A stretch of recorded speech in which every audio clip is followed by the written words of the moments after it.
자, 인사합니다. 안녕하세요. 예, 얼마나 고생이 많으십니까?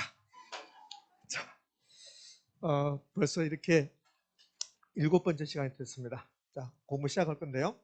지난주에 마지막에 뭘 배웠어요? 그러구나. 아무 생각이 없죠? 그래요. 아무 생각이 없습니다. 지난주에 정책론 배웠어요. 정책론. 그러니까 뭐 토지 정책 이런 거 기억납니까? 예, 전혀 기억이 없어요? 안 배운 것 같습니까?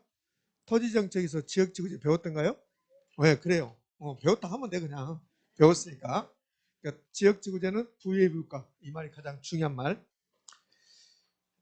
자, 그 다음에 개발권 양도 이제 우리나라 시행하지 않는다. 이런 말 했을 거고. 그러면요, 토지은행, 뭐 기타 토지정책 했습니다. 지난주에 조세정책 했던가요? 비만. 기억나죠? 했었어요. 그러니까 우리 정책론은 정부가 시장 개입하는 논리, 뭐 공공재, 예부효과 이런 거 했고, 그 다음에는 토지정책, 주택정책, 조세정책 이렇게 있는데 조세정책까지 봤습니다. 토지정책 보고 조세정책 봤죠? 그럼 가운데 있는 주택정책 보지 않았습니다. 그러니까 오늘 주택정책 가볍게 끝내고 투자론으로 바로 갈 겁니다. 자, 몇 페이지입니까? 강의 노트 40쪽. 40쪽 여기 있습니다. 강의 노트 40쪽. 강의 노트만 펴보세요. 그럼 주택정책인데 주택정책은 두 가지로 나눠볼 수 있습니다. 주택정책은 주택시장에 정부가 개입하는 거예요. 왜 개입할까? 주택시장에 문제점이 있으니까. 그럼 주택시장의 문제점이라는 것은 크게 보면 두 가지입니다. 뭘까요? 주택이 너무 비싸요. 주택이 부족해요. 그것 때문에 정부가 개입하는 거예요. 주택 가격도 적정하고 우리 국민들이 주택에 대해서 어떠한 문제점도 지금 제시하지 않는다. 그러면 정부가 주택시장에 개입할 필요 없어요. 근데 너무 비싸잖아요. 그 다음에 부족하잖아요. 그 다음에 그것도 두 가지도 문제지만 저는 가장 큰 문제가 있는 사람들은 너무 많이 가지고 있고 없는 사람은 없고 소유가 편중돼 있잖아요. 아파트 5개 가지고 있는 사람들 거기서 다 죽을 때까지 그냥 거기서 다 죽으라고 그래요. 그래서 그렇지? 다른 데 가지 말고 왜 이렇게 욕심이 많은지 모르겠어. 5개씩이나 가지고 있고 그렇게. 자, 그래서 제 생각은 이렇게 했으면 좋겠어요. 주택거래 허가제도 하고 그렇게 했으면 좋겠어요. 주택거래 허가제. 그렇게 하면 좋을 것 같아요. 주택거래 허가제는 주택거래 할 때 국가로부터 허가받으라는 소리야. 그럼 내가 주택거래 하겠다. 그러면 주택거래 목적이 뭡니까? 이미 주택 3개나 가지고 있는데 그러면 무슨 목적이 있을 거 아니야. 목적이. 그러면 아무 목적이 없다. 그러면 안 돼요. 그러면 되잖아요. 이렇게. 그래서 주택거래 허가제를 실시했으면 좋을 것 같아요. 여러분은 또 기분 나쁠 수도 있죠. 그렇지? 이제 그래서 하여튼 주택시장에 문제점이 있는 겁니다. 너무 비싸다, 부족하다, 소유가 편중돼 있다. 이 세 가지 중에서 저는 가장 문제점이 소유가 편중돼 있다. 이게 문제 같아요. 자, 그걸 해결하기 위해서 정부가 주택시장에 개입한다. 주택정책. 그런데 두 가지로 나눠진다. 임대주택 시장에 문제점이 있습니다. 그래서 개입한다. 임대주택 정책. 분양가에 문제가 있다. 개입했습니다. 분양가 정책. 그런데 주로 시험은 임대주택 정책에서 나온다. 임대주택 정책은 크게 보면 세 가지입니다. 임대료가 비싸니까 정부가 직접 임대료를 정해주겠다. 임대료 규제. 그다음에는 아니다. 보조금 주겠다. 임대료 보조. 또 공공임대주택을 직접 공급하겠다. 이렇게 세 가지. 그중에서 압도적으로 시험에 잘 나오는 것은 요 임대료 규제. 그러면 분양가 정책도 세 가지. 분양가 규제, 분양가 자율화, 선분양, 후분양 이렇게. 그런데 시험은 압도적으로 임대료 규제가 잘 나온다. 여러분 눈빛이 아주 전투적입니다. 오늘. 왜 그러십니까? 아주 살기가 뛰는데 뭔가 아주 굳은 마음을 가지고 온 것 같아. 오늘은 4시간 내내 아주 나는 하나도 놓치지 않겠다. 그러지 마. 그러지 마시라고. 다 좀 있으면 1시간 더 지나기 전에 흐트러지니까 그러지 말라고. 그러니까 편하대로 그동안 했던 대로 하시라고. 그러니까 임대료 규제가 시험은 가장 잘 나온다. 그다음에 임대료 규제하고 똑같은 게 분양가 규제, 분양가 상한제 똑같습니다. 논리가. 임대료 규제를 다른 말로 임대료 상한제 이렇게 불러요. 그러면 임대료 규제에서 절대로 나와서는 안 되는 말, 초과 공급, 공급 과잉 현상은 절대로 나와서는 안 돼요. 무조건 나오면 안 되는 거. 그러면 분양가 규제, 분양가 상한제에서도 초과 공급, 공급 과잉 현상 나온다 안 나온다? 안 나온다. 이렇게. 자, 그러면 이제 임대료 규제가 뭔가 보자고요. 균형 임대료보다 낮은 수준에서요. 낮은 수준이 중요한 말이에요. 낮은 수준에서 규제한다 이 말이에요. 규제한다. 그러면 이제 어떤 현상이 발생한 걸 보자고요. 그러니까 임대료 규제는 시장에 임대료가 너무 비싼 거야. 너무 비싸서 정부가 임대료를 직접 정해주겠다. 그런데 어떻게 정하냐? 균형 임대료보다 낮은 수준에서 정해주겠다는 소리예요. 낮은 수준에서. 이게 임대료 규제입니다. 이렇게 나온 적이 있거든요. 임대료 규제는 균형 임대료보다 높은 수준에서 규제했다 이렇게 나오거든요. 그럼 OX, X 낮은 수준에 규제한다. 그러면 이제 문제는 임대료 규제하면 시장에서 어떤 일이 발생합니까? 그게 시험입니다. 그걸 효과라고 그래요. 효과. 임대료 규제 정책이죠. 그럼 이런 정책을 펴면 효과는 어떤 효과가 나타납니까? 임대주택 시장에서는 어떤 효과가 나타납니까? 이걸 낸단 말이에요. 그 효과를 분석할 때 단기, 장기 이렇게 나누어서 분석을 하는데 시험은 단기, 장기 이렇게 표현해서 나오는 경우는 드물어요. 그냥 대부분이 장기를 물어보는데 이 장기는 장기란 표현을 쓰지 않고 그냥 임대료 규제의 효과 이렇게 물어봅니다. 근데 이 단기를 물어보고 싶으면 반드시 단기라고 언급을 해주는 거야. 의미하셨죠? 그러니까 궁극적인 것은 단기입니까? 장기입니까? 장기라고 장기. 그래서 시험은 이 임대료 규제에서 가장 잘 나오는 말이 여기 1번부터 5번까지인데 그 5번 중에서도 이 1번은 좀 떨어지고 2, 3, 4, 5가 시험에 가장 잘 나와요. 2, 3, 4, 5가. 임대료 규제 그러면 효과에서 장기적인 효과에서 2, 3, 4, 5 이게 가장 시험에 잘 나옵니다. 근데 2, 3, 4를 외울 필요는 없습니다. 왜? 2, 3, 4, 5 좋은 게 하나도 없다 이러면 되니까. 그러니까 임대료 규제 그러면 초과 공급, 공급 과잉 현상이란 말은 없다. 균형 임대료보다 높은 수준, 낮은 수준에서 규제한다. 그러면 시장에서는 어떤 일이 발생합니까? 좋은 것은 하나도 없습니다. 이렇게 해버리면 돼. 자, 큰 틀에서 그렇게 보시면 돼요. 자, 이렇게 놓고 이제 제가 그래프를 그리면서 여러분하고 이야기를 좀 해보게요. 그래서 뒤에 공간을 비워놨어요. 자, 봅시다. 이제 이렇게 놓고 일단 임대료 규제는 균형 가격보다 균형 임대료 낮은 수준에서 정부가 직접 임대료를 정해주겠다. 이게 임대료 규제예요. 자, 그러면 여기다가 제가 그래프를 한번 그려볼게요. 임대주택 시장에서 지금 이제 시장을 분석할 때 시장을 분석한다면 수요 공급 분석한다는 소리 얘기해요. 그러면 수요 곡선이 이렇게 있었습니다. 공급 곡선도 이렇게 있었겠죠.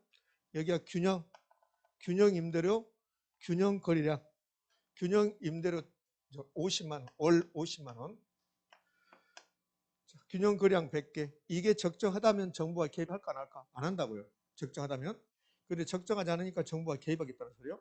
이게 임대료가 너무 비싸. 그래서 임차인의 등이 힐 것 같아. 그래서 정부가 임차인을 보호할 목적으로 시장의 균형 임대료 50만 원보다 낮은 수준에서 최고 임대를 정해주는 거야. 자, 여기 낮은 수준이죠? 자, 30만 원을 임대료로 정해버리는 거야. 이 30만 원을 규제 임대료 이렇게 불러. 그러니까 시장 임대료 50만 원, 규제 임대료 30만 원. 그러니까 규제 임대료 30만 원의 뜻은 30만 원 받으세요 이 말이 아니에요. 아니고 30만 원을 초과하지 마세요. 최고가 30만 원입니다 이 소리예요. 그러면 균형 임대료보다 낮은 수준에서 정부가 이제 규제한 거야. 그러면 30만 원 규제했습니다. 30만 원 받으세요가 아니고 25만 원 받아도 됩니다 그 소리야. 근데 25만 원 받을 임대인은 한 명도 없어요. 그러니까 30만 원 받으세요가 아니라 최고가 30만 원입니다. 그래서 이 임대료 규제를 최고 가격제 이렇게 부르는 거야. 임대료 상한제. 왜? 임대료의 상한선을 둬버린 거야. 30만 원이라고. 그럼 25만 원 받아도 되지요? 25만 원 받을 임대인이 있다 없다? 없어요. 그러니까 30만 원 되는 거라고. 그럼 30만 원이 되면 어떤 일이 발생할까 보자고요. 임차인들은 수요를 증가시키나 감소시킨다? 증가시켜요. 임차인들은 수요를 증가시켜서 30만 원대 수요가 이 수요국선을 만난 점 2점이 돼서 수요량이 증가해요. 수요량이 120개가 됐습니다. 그럼 이제 시험으로 가봅시다. 시장의 균형 임대료보다 낮은 수준에서 규제한다면 수요는 증가할 것이다. OX? O? O. 자, 이제 공급, 임대인들은 50만 원 받아도 수지 타산이 맞지 않다고. 원래 공급자들은 늘 가격이 낮다고 생각하는 거야. 50만 원 받아도 수지 타산이 안 맞는데 정부가 30만 원 규제했다. 그러면 임대주택 사업을 포기하는 사람이 나타나요. 그래서 임대인 일부가 다른 용도 전환해요. 임대주택 사업 포기하고 다른 용도 전환한다. 그래서 공급이 이렇게 감소하는 겁니다. 그래서 30만 원대는 공급이 공급선을 만나는 데 2점이 돼서 공급량이 80개로 이렇게 감소해요. 시장의 균형 임대료보다 낮은 수준을 규제한다면 그러면 공급은 감소할 것이다. OX? O. 거의 시험 문제입니다. 자, 그러면 30만일 때는 수요가 많아요? 공급이 많아요? 수요가 많아요.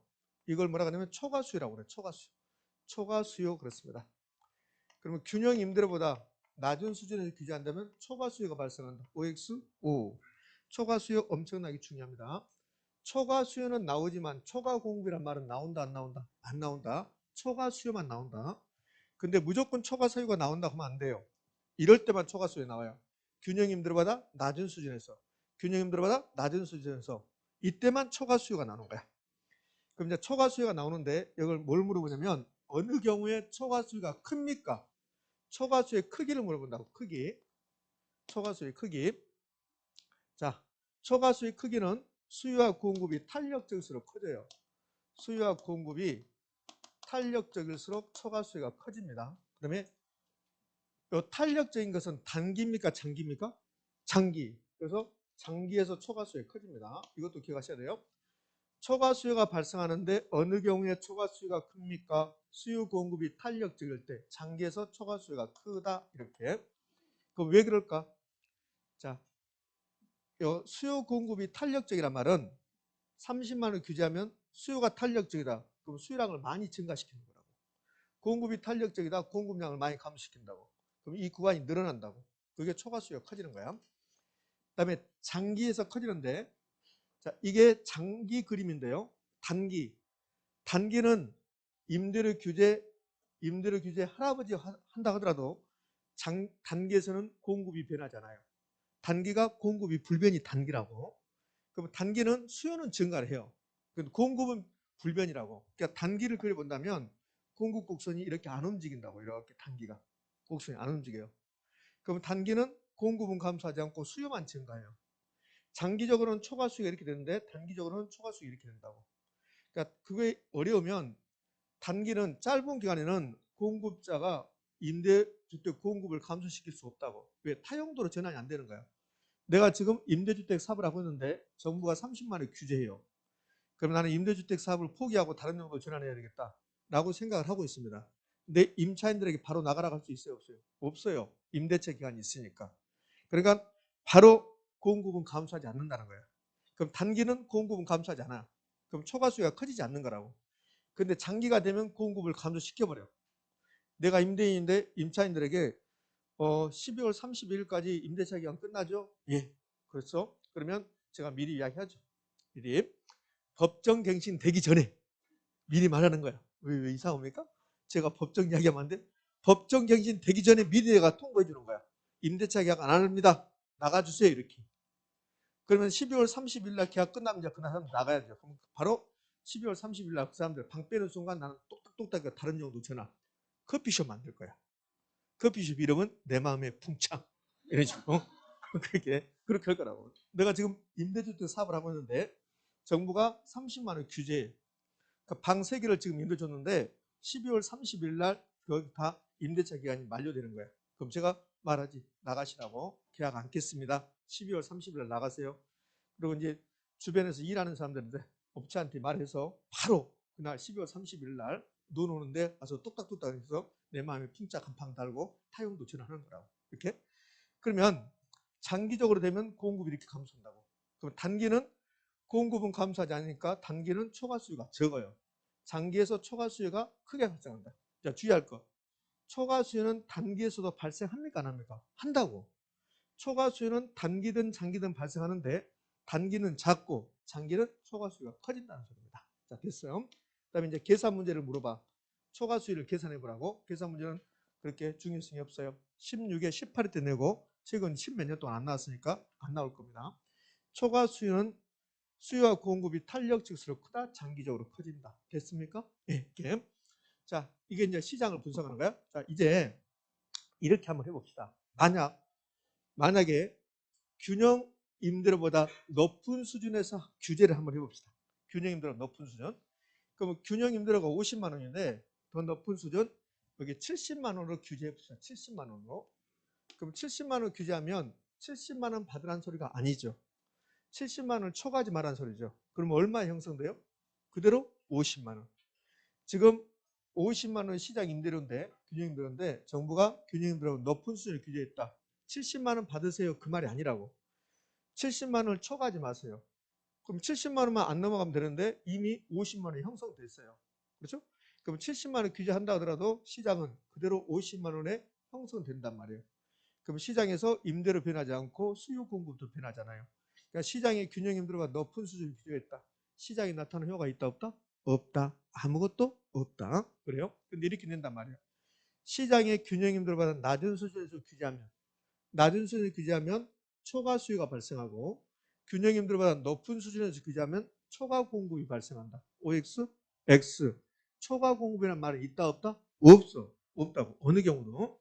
그러니까 임대료 규제, 분양가 규제 관련해서 초과 공급이란 말이 나오면 무조건 틀린 짐이 되는 거야. 초과 공급이는 없어. 초과 공급을 다른 말로 공급 과잉 현상 이렇게 한다고.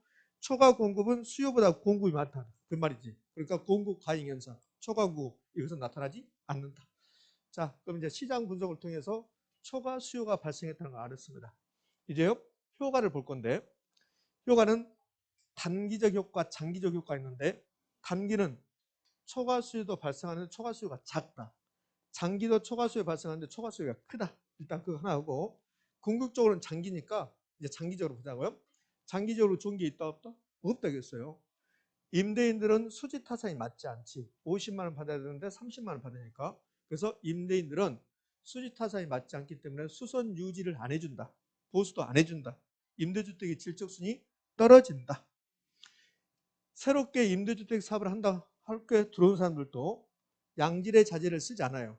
왜? 30만 원 받아야 되니까. 그래서 질적 수익이 떨어진다 하나 하고, 자, 첫 번째 질적 수익이 떨어진다 됐습니다. 두 번째, 타용도 전환다. 타용도 전환하면 임대주택 시장에서 임대주택의 공급이 증가 감소? 감소. 공급이 감소해서 주택난을 심화시키는 겁니다. 자, 두 번째, 세 번째 잠시 대기. 네 번째, 지금 시장에 30만 원 규제하면 이 시장에서 30만 원 규제하면 임대주택 공급 몇 개입니까? 80개. 임차인들은 120개로 오네요. 그러니까 80개밖에 공급이 안 되는 거죠. 이렇게. 그러면 임차인들은 주택 구하기가 쉬울까 곤란할까? 곤란해지죠. 그래서 이사 가기가 곤란해다. 이걸 주거 이동을 제한시킨다. 이렇게 주거 이동을 제한시킨다. 자, 요 세 번째가 좀 그나마 좀 약간 어려워요. 자, 세 번째는 자, 이 그림을 보면 그러면 지금 50만 원인데 30만 원 규제하면 임대주택이 80개밖에 안 돼요. 80개밖에. 그러면 임차인들은 정부가 30만 원을 했으니까 30만 원 가지고 임대주택을 구하러 가요. 근데 임대인들은 80개밖에 공급이 안 돼 있으니까 임대주택이 부족한 거 안다고요. 그러니까 임차인이 가서 30만 원 줄 테니까 방 하나 주세요. 그러니까 임대인 안 해요. 안 합니다. 그런다고. 그럼 어떻게 되냐면 요 80개밖에 공급이 안 되니까 임대료는 현실적인 임대료는 올라갈 수밖에 없어요. 만약에 120개가 공급됐다기 봐요. 임대주택이 120개가 공급되면 그때는 임대료가 30만 원 되는 거예요. 30만 원. 그러니까 80개밖에 공급이 안 되니까 현실적인 임대료는 쭉 올라가요. 올라가서 요 수요 곡선랑 만나는 점, 이 점이 수요자가 지불해야 될 임대료가 되는 거예요. 이렇게. 그럼 실질 임대료는 원래 균형 임대료보다 더 높아져요. 그러니까 실질 임대료가 이렇게 60만 원 이렇게 돼버린다고 이렇게. 그럼 정부가 규제하지 않았다면 임차인들은 50만 원만 내면 됐어요. 근데 정부가 규제해서 60만 원을 내야 된다. 이런 부담이 생긴 거라고. 그럼 임대료가 정부가 말하는 임대료 하나가 있고 시장에서 실제 거래되는 임대료가 있고 이렇게. 그 임대료가 두 개가 되는 거야. 이걸 이중 임대료, 이중 가격 이렇게 한다고. 그래서 이중 임대료 또는 이중 가격이 형성됩니다. 이렇게요. 그럼 이중 가격, 이중 임대료 형성되는데 30만 원 내서는 안 되고 얼마 내야 돼? 60만 원. 60만 원. 그래서 국가 몰래 60만 원 시장이 형성되는데 이걸 암시장이라고 그래요. 그럼 암시장에서 우리는 60만 원을 내야 되니까 정부가 규제 안 했다면 50만 원 내야 되는데 10만 원 뒷돈을 줘야 된다. 이런 결론이고 또 30만 원 내는 게 아니라 60만 원 내야 돼. 60만 원. 또 60만 원 내도 방구하기가 힘들어질 수 있어요. 그래서 암시장에서 시장이 형성되고 임차인들의 별도의 돈이 들어가요. 그래서 음성적 지출이 증가한다. 음성적 지출 증가. 그럼 결국은 임차인의 주거비 부담이 증가합니까? 감소합니까?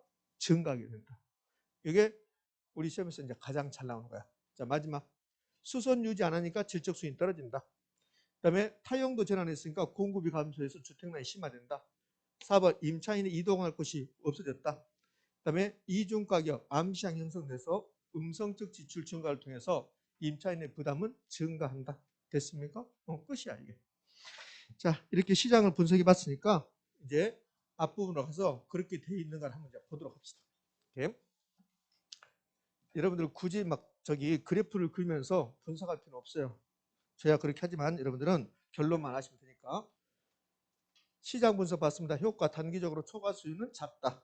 공급이 완전 비탈리 소득 재분배 이건 하지 마시고 지금. 장기 초과 수요 발생한다. 크다. 수선 유지 안 한다. 관리 안 해주니까 질적 수익이 떨어진다. 타용도 전환 공급 감소해서 주택난이 심화된다. 암시장 이중임대로 음성 재추천과 임차인의 주거비 부담을 증가시킨다. 임차인의 주거 이동을 뭐한다? 제약해버린다. 자, 2번 만약에 균형 임대료보다 높은 수준에서 규제할 때 시장에 아무런 변화가 없다. 특히 초과 공급이 있다 없다? 없다. 그럼 임대료 규제 끝난 겁니다. 이제 자, 별것도 없잖아요. 네, 끝났어요. 자, 이제 임대료 보조로 갑니다. 임대료 보조에서 가장 중요한 말은 뭘까? 간접 개입. 임대료 보조는 간접 개입 방법이라는 게 가장 중요. 임대료 보조는 이제 임대료 보조 들어가기 전에 주택 보조라는 것을 먼저 배워요. 주택 보조는 주택에 대해서 국가가 보조금 주는 거. 근데 두 가지 나누죠. 수요자 보조하고 생산자 보조. 생산자 보조를 다른 말로 공급자 보조. 여기 수요자 보조는 주택 수요자에게 보조금 주는 거고, 그다음에 생산자 보조는 주택 공급자에게 보조금 주는 거고. 공공임대주택 공급 이렇게 나왔습니다. 공공임대주택을 공급하는 사람에게 국가가 보조금 주는 거거든요. 그러니까 이런 것들을 생산자 보조라고 그래요. 그럼 수요자 보조와 생산자 보조 뜻을 물어본 게 아니라 여기서는 딱 하나만 물어봐요. 뭘 물어보냐면 수요자에게 보조금 주는 경우하고 공급자에게 보조금 주는 경우 중에서 어떤 게 수요자가 주거지 선택의 자유가 보장되는가. 그것은 누구한테 보조금 줘야 돼? 수요자에게. 수요자에게. 그러니까 작년 시험 지문이 이겁니다. 작년에 답이 이거였어요. 생산자에게 보조금을 주는 게 수요자의 주거지 선택의 자유가 보장된다. OX? X예요. 주택 수요자 나에게, 내가 주택 수요자인데 나에게 보조금 줄 때 그 보조금 가지고 내가 원하는 곳에 살 수 있다는 거예요. 근데 생산자 보조금 했습니다. 그럼 생산자 보조하는데 이 공급자들이 검단에만 주택을 공급한대. 나는 검단을 그렇게 좋아하지 않는다. 왜? 그녀가 생각나서.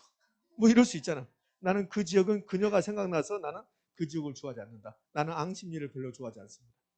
앙심리, 왕심리. 왜? 그녀가 생각나서. 이럴 수 있잖아요. 왜요? 갑자기 이상합니까? 59년은 왕심리잖아요. 서울의 왕심리. 나는 왕심리를 그렇게 좋아하지 않는다. 그녀가 생각나서. 이럴 수 있잖아요. 그럼 결국은 왕심리만 기억나고 왕심리 쓰지 말고 다 지우세요. 왕심리만 기억나면 안 되고 수요자에게 보조금 줬을 때 그 수요자가 그 돈 가지고 자기가 원하는 곳에 산단 말이에요. 그러니까 수요자에게 보조금 줬을 때 임차인의 주거지 선택의 자유가 보장된다. 됐죠?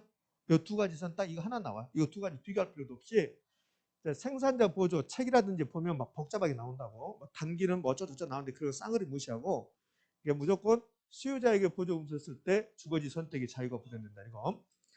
두 번째는 이 구분은 이 수요자 보조의 구분, 즉 임대료 보조의 구분이라고 이렇게. 이 주택 보조는 주택 수요자에게 보조금 주는 거, 생산자에게 보조금 주는 거 비교해봤고, 이제 이 구분이라는 것은 임대료 보조의 구분이야. 임대료 보조는 현금 주는 거, 현금 보조. 그다음에 가격 보조는 임대료를 다운시켜 주는 거.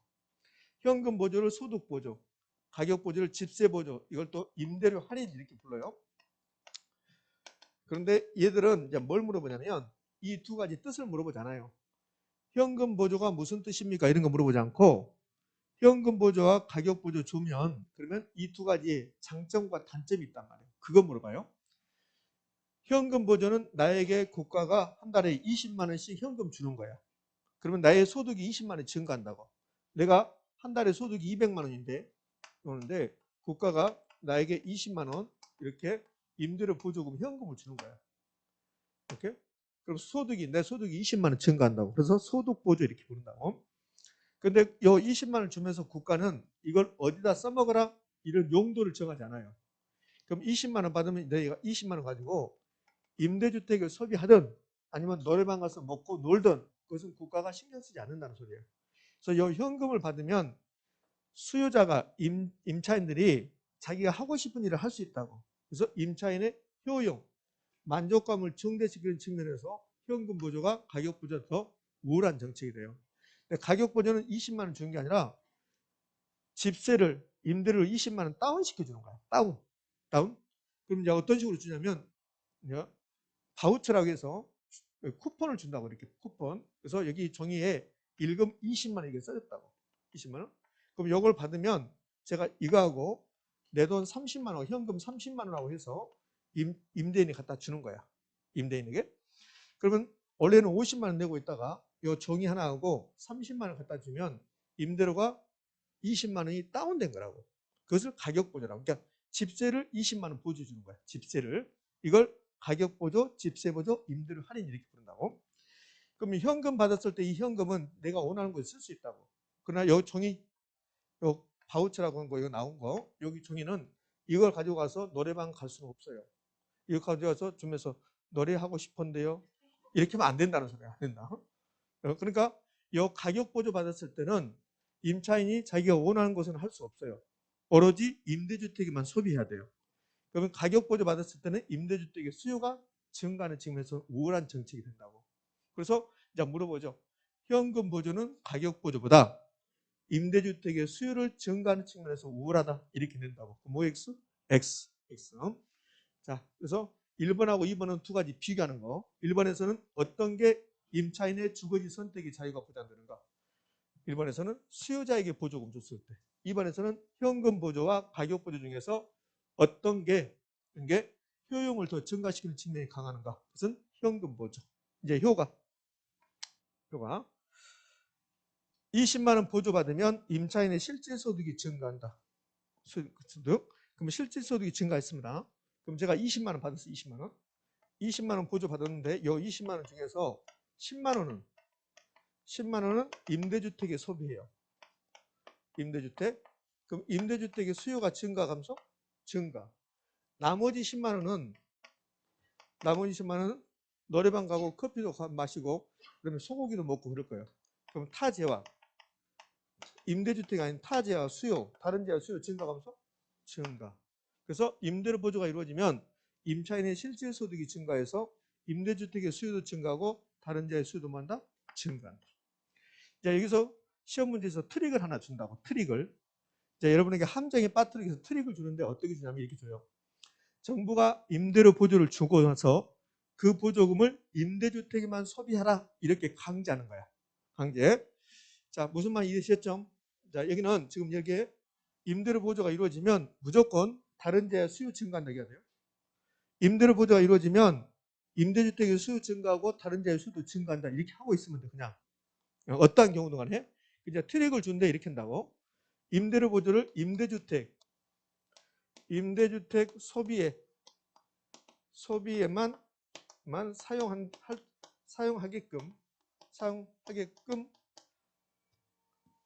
강제한다. 강제했다. 국가에서. 자, 이때 타재와 다른 재와 수요량은 증가하겠는가? 수요는 증가한다 아니면 감소한다 아니면 불변이다. 증가한다. 증가한다고 한다고. 국가가 보조금 주면서 임대주택에만 소비해라 이렇게 강제했어요. 그렇다 하더라도 다른 재의 수요는 뭐한다? 증가한다. 무조건 다른 재의 수요가 증가한다고 해야 돼. 자, 왜 그럴까? 내 소득이 20만 원이에요. 200만 원이에요. 200만 원인데 임대료를 얼마 내냐면 임대료를 50만 원 내고 있어요. 50만 원.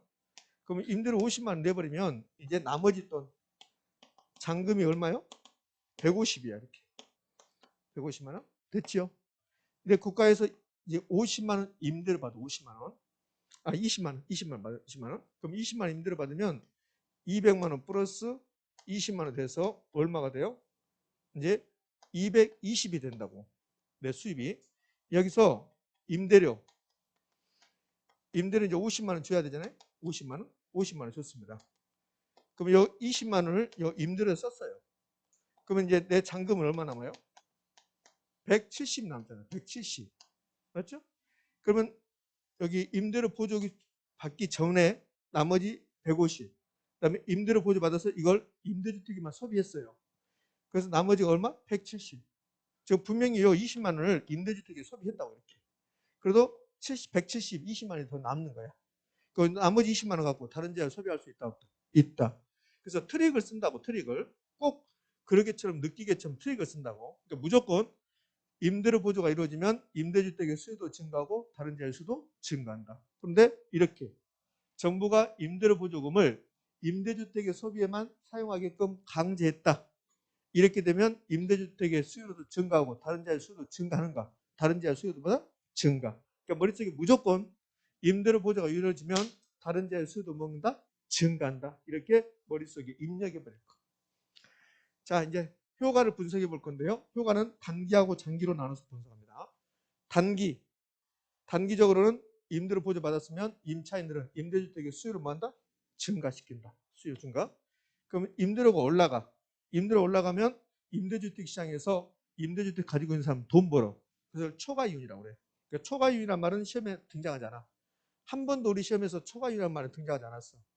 그러면 임대료 보조가 이루어지면 단기적으로 임대주택의 수요 증가해서 임대료가 올라간다. 여기까지. 그럼 초과이윤이 발생하면 임차인이 아니라 임대인에게 혜택을 주는 거야. 임대인에게. 그럼 초과이윤이 있으면 이 말은 임대주택 사업을 하면 돈 번다는 소리야. 그러면 장기적으로 임대주택 공급만 한다? 증가. 단기에서는 공급 증가라는 말은 없어요. 단기는 수요만 있는 거야. 공급 없고. 그러면 초과이윤이 있으니까 장기적으로 공급 증가. 공급이 증가하면 임대료가 떨어진다고. 임대료가 떨어져서 초과이윤이 없어져 버린 거야. 이 초과이윤이 없어지면 결국은 누구한테 혜택 갑니까? 임차인에게. 그 임대인 혜택, 임차인 혜택 이렇게 나눠지는데 그건 안 나오고 뭐가 주로 나오냐면 임대료 보조가 이루어지면 수요 증가하고 공급도 증가한다. 이렇게. 그다음에 단기적으로는 임대료가 상승하지만 장기적으로 임대료 하락한다는데 그것보다는 여기 두 개, 수요 증가, 공급 증가. 이게 시험은 잘 나온다. 그러니까 임대료 보조에서는 이게 단독 문제는 잘 안 나와. 단독 문제 잘 안 나오고 지문 주는데 직접 갭이냐 간접 갭이냐 간접 갭이다. 그다음에 누구에게 보조금 줬을 때 주거지 선택의 자유가 보장되느냐? 그럼 누구에게? 수요자에게. 효용을 증가시키는 것은 현금 보조.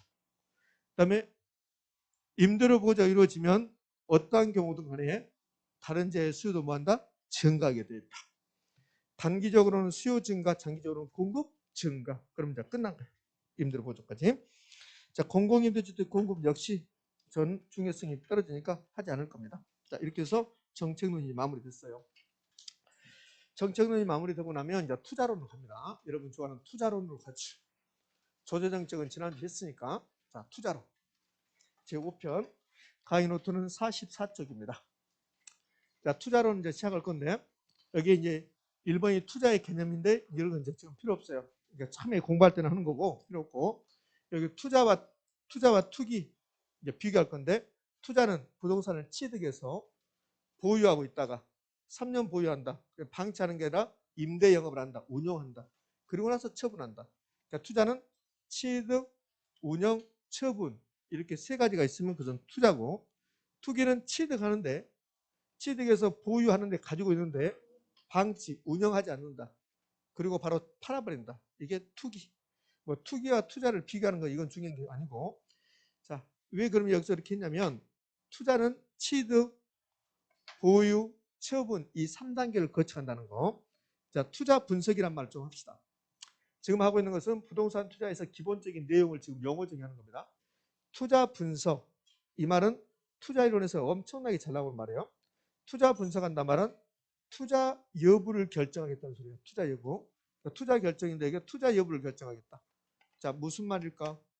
이 부동산이 있는데 이 부동산을 살까 말까 투자 여부를 결정한다. 그게 투자 결정, 투자 분석이라고 한다고.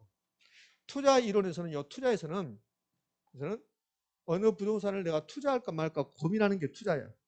투자 이론은 전부 다 예상해 보는 거야. 이건 내가 투자할까 말까.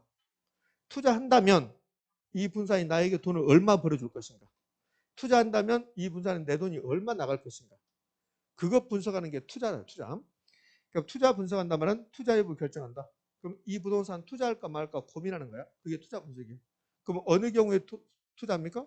돈이 되면. 돈이 된단 말은 이 부동산에 투자한다면 분명히 내 돈 나가는 게 있다고. 그걸 현금 지출이라고 그래. 투자했습니까? 안 했습니까? 안 했죠.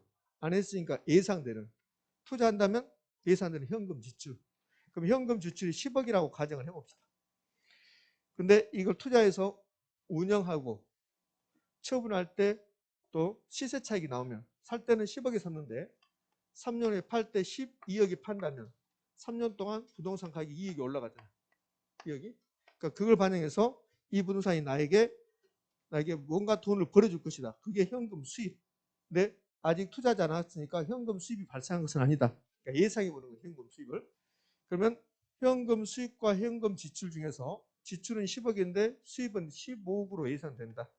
수입이 더 클 걸로 예상된다. 투자한다 안 한다? 한다. 이걸 투자 분석이라고 한다. 투자 분석. 그러니까 투자 분석한다는 말은 투자 여부를 결정한다는 소리고, 투자 여부를 결정할 때는 돈 되면 투자하는 거고, 그럼 그것을 학문적으로 영어로 바꾸면 수입과 지출을 비교해서 수입이 더 크면 투자하겠습니다. 그 말이에요. 그럼 결국 투자 분석은 현금 수입과 지출을 따져보겠다는 소리입니다. 그럼 현금 수입과 지출을 묶어서 뭐라고 하는가? 이를 현금 수지라고 한다고. 현금 수지. 현금 수입에서 수하고 현금 지출에서 지를 묶어서 현금 수지라고 한다고. 그럼 투자 분석을 다른 말로 하면 현금 수지 분석 이렇게 됩니다. 현금 수지 분석. 됐습니까? 오케이. 투자 이론에서 가장 중요한 것은 현금 수지 분석입니다. 자, 그럼 이제 투자 분석이란 말은 현금 수지, 현금 수입과 지출을 비교하는 건데, 그러면 부동산 투자의 현금 흐름은 어떻게 발생하는가? 자, 여기 현금 수입과 지출을 현금 수지라고 하는데, 이걸 줄여 다른 말로, 줄인 게 아니라 다른 말로 수지를 흐름이라고 그래요. 흐름. 들어가고 나가. 그래서 현금 수지, 현금 흐름 이렇게 한다고. 그럼 결국은 투자 분석은 부동산 투자로부터 예상되는 현금 수입과 지출을 따져보겠습니다. 현금 흐름을 추정해 보겠습니다. 현금 흐름을 분석해 보겠습니다. 이게 되는 거야. 투자 분석 이꼬르 현금 수지 분석, 현금 흐름 분석이 된다. 자, 그럼 부동산 투자는 현금 흐름이 어떻게 발생하고 볼까요? 부동산 투자의 현금 흐름은 부동산 투자할 때 현금 수지, 현금 흐름의 측정, 추정. 부동산은 취득, 운영, 처분 이 3단계가 있다고 그랬어요. 그럼 이 부동산 투자할까 말까 내가 고민하고 있는데 현금 흐름을 한번 분석해 보자. 현금 수지를 분석해 보자. 그럼 부동산을 취득하는 단계가 있고 내가 가지고 있으면서 보유하면서 운영하는 단계가 있고 그다음에 파는 처분하는 단계가 있다. 그럼 취득할 때는 돈이 들어오는 겁니까 나가는 겁니까? 나가죠. 그래서 현금 지출. 따르면 현금 유출. 자, 보유하면서 운영합니다. 운영한다 말은 이게 임대용 부동산이면 임대 영업을 한다는 소리야. 그러니까 운영합니다. 영업합니다. 그럼 영업을 하면 영업할 때 현금 수입과 지출이 있다는 소리야. 영업할 때. 그래서 현금 수입과 지출, 영업에 따른 현금 수입과 지출을 줄여서 영업현금 수지, 현금을 생략하고 영업수지, 영업현금 흐름 이렇게 부른다고. 이렇게 해서 돈 벌었다 이걸 뭐라 한다? 소득, 이득 이렇게 불러요. 그다음에 이제 팔 때 현금 흐름이 발생해요. 그래서 처분 현금 수지, 그냥 현금 생략하고 처분 수지, 다른 말로 매각 수지. 이렇게 해서 돈 벌었습니다. 자본 이득 이렇게 발생한다. 이렇게. 그럼 부동산 투자의 현금 흐름은 운영 과정에서 보유기간 동안에 운영 과정에 나타나고 처분할 때, 즉 매각할 때 나타난다. 그러니까 부동산 투자의 현금 흐름은 보유기간 동안의 현금 흐름과 처분 시 현금 흐름이 있다. OX, O. 자, 소득이득과 자본이득이 있다. OX, O. 그러면 부동산 투자할 때, 투자 분석할 때 보유 기간 동안의 현금 흐름만 분석해야 됩니까? 처분 시 현금 흐름도 분석해야 돼. 처분 시 현금 흐름도 분석을 해야 돼요. 이렇게 운영 과정에서 현금 흐름, 그다음에 처분 시 현금 흐름을 모두 다 고려해야 한다. 이걸 모든 현금 흐름을 고려한다. 이렇게 한다. 모든 현금 흐름은. 자, 투자 분석할 때, 투자 분석할 때, 투자 가치가 있다 없다를 분석할 때, 여기 운영 수집, 영업 수입만 본다. 처분 시 이건 안 본다. 처분 시 현금을 안 본다. 그러면 모든 현금을 고려한다. 이렇게 하면 됩니까? 안 됩니까? 안 되는 거예요. 지금 제가 모든 현금이란 말을 몇 번 했는데 그게 우리 시험에 나올 가능성이 매우 높아요. 자, 투자 분석할 때 두 가지를 다 생각하면 모든 현금을 고려한다고 그래. 그런데 보유기간 동안 현금만 생각한다. 그럼 모든 현금을 고려한다. 그러면 오다 X다? X가 되는 X. 자, 강의 노트를 좀 뒤로 한번 넘겨볼까요? 넘겨서 몇 페이지로 가냐면 56쪽을 한번 가봐요. 56쪽. 56쪽을 가면 이런 말 나와요. 가운데쯤에 양가로 3번 순형가법의 특징 나오죠. 그러면서 4번에 모든 현금은 고려 나왔습니까? 그 말이 지금 이 말이에요. 그러니까 순형가법이라는 놈은 투자의 타당성을 분석할 때 여기 운영을 통해서 영업에 따른 현금 흐름도 생각하고 그다음에 처분 시 현금 흐름도 생각한다는 거야. 그걸 모든 현금 흐름을 고려한다 이렇게 말하는 거야. 이렇게. 그러면 투자 분석할 때 요 처분 시 현금 흐름을 고려하지 않고 영업에 따른 현금 흐름을 고려한다. 이러면 모든 현금을 고려한다고 하면 될까 안 될까? 안 된단 말이에요. 안 된다. 자, 여기 58쪽으로 한번 가볼까요? 58쪽으로 가면 어림셈법 나오죠? 59쪽에 비율 분석법 나오죠? 이 두 가지는 투자 분석하는데 근데 이 두 가지는 이것만 해요. 이것만. 영업수지만 가지고 투자 분석을 해요. 그러면 어림셈법과 비율 분석법은 모든 현금 흐름을 고려한다. 그럼 뭐가 된다? X가 된다. X가 된다는 거예요. X가 된다. 자, 다시 이제 마무리 정리합니다. 부동산 투자 분석이란 말은 결국은 수입과 지출을 따져보는 건데 근데 수입과 지출은 어떻게 나오냐면 자, 취득할 때 지출이 나오고 그다음에 보유해서 운영 과정에서 영업 과정에서 수입이 나오고 처분 시도 수익이 발생한다. 그러면 운영 과정에서 보유 기간 동안의 현금 흐름과 처분 시 현금 흐름을 다 생각한다. 이런 것을 모든 현금 흐름을 고려한다고 한다. 그런데 이 운영 과정에서 현금 흐름만 고려하면 모든 현금 흐름을 고려한다고 하면 안 된다는 거야. 그러니까 투자 분석 기법에서 순형가법, 수익성 지수법, 내부 수익률법 얘들은 모든 현금 흐름을 고려한다고. 그러나 어림셈법, 비율 분석법은 모든 현금을 고려하는 것은 아니라는 거예요. 이게. 자, 그런 뜻입니다. 자, 그럼 이제 봐요. 투자 분석할 때는 보유기간 동안의 현금 흐름과 처분시 현금 흐름을 모두 다 고려해야 한다. OX? O. 이렇게 나온다고. 근데 이제 투자 분석 기법 중에서 그렇게 하지 않는 방법도 있다는 거야. 오케이. 자, 5번은 부동산 투자의 장점과 단점인데 이거 뭐 디테일하게 나오지 않으니까요. 자, 장점은 뭐 지렛대효과, 인플레이션 해지, 소득이익과 자본이익을 얻을 수 있다. 인플레이션 해지란 말이 이제 가끔씩 등장해요. 인플레이션이 발생했다. 그럼 화폐 가치가 떨어져. 그럼 인플레이션이 발생할 것 같으면 너 부동산 살래? 아니면 현금 가지고 있을래? 그 말이거든. 그러면 현금 가지고 있으면 화폐 가치가 떨어져요. 그 부동산 사면 부동산 가격이 올라간다고. 그래서 부동산을 사놓으면 인플레이션은 화폐 가치가 떨어지는 것을 막아준다고. 네, 이거잖아요. 인플레이션 해지가 화폐 구매력 보호 인플레이션 해지 나왔는데 인플레이션은 물가가 상승하는 거야. 화폐 가치가 떨어지는 거라고. 이렇게 이게 인플레이션이야? 그럼 인플레이션이 발생한다면 현금 가지고 있으면 화폐 가치가 떨어져 버려요. 그죠? 그래서 구매력이 감소한다고. 돈의 가치가 떨어지니까. 근데 부동산에 투자한다면 부동산 가격이 올라가. 그래서 화폐 가치가 떨어지는 것을 막아준다. 구매력을 보호해준다. 이런 것을 그래서 인플레이션 해지가 된다고. 제가 설명은 자세하게 했지만 시험 나오면 이렇게 나와요. 부동산 투자는 인플레이션으로부터 화폐 구매력을 보호해준다. OX? O. 그렇게. 자, 이제 투자의 장점, 단점 같은 살펴봤습니다. 이제 투자의 기본적인 상을 살펴봤어요. 그럼 이제 투자의 내용으로 할 때 내용에서 첫 번째 나오는 게 지렛대 효과가 나옵니다. 지렛대 효과. 이 지렛대 효과를 설명하면 시간이 좀 오래 가죠. 지금 45분이 됐는데 이거 설명하면 뭐 1시간이 넘어가니까 우리 이번 시간에 1시간이 넘어가니까 여기서 정확히 10분만 쉬었다가 돌아와서 지렛대 효과합니다. 되셨죠? 예.